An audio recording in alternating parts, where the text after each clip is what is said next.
G. Payton, who you've had in a biography of in the bulletins before. It's John Payton, who went to Vanuatu, what was then called the New Hebrides. Now we've told stories about him before, but I'm bringing this in just to show the bankrupt idiocy of the modern Darwinistic mindset and the glorious, hope-filled gospel mindset of the Christian missionary.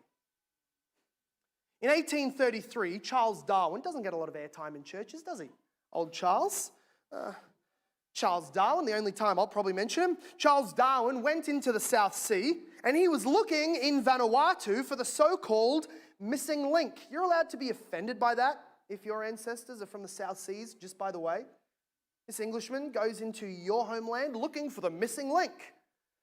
And as he studied the cannibals who lived there, he concluded, this very intellectual man, he concluded that the creatures there that no creatures anywhere were more primitive than here in the South Seas. And he was convinced that nothing on earth could possibly lift them to a higher level.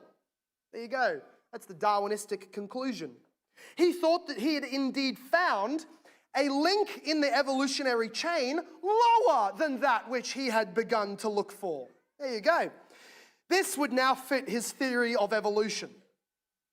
34 years later, Darwin returned back to those same islands to continue his studies. And to his amazement, he found and discovered churches, schools, and homes occupied by some of those very same former cannibals. In fact, he said, many frequently gathered to sing hymns to this Christ. The reason was soon learned.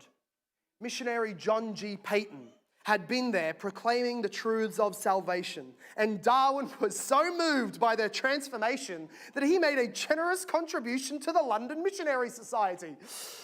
Darwin's missing link remained missing.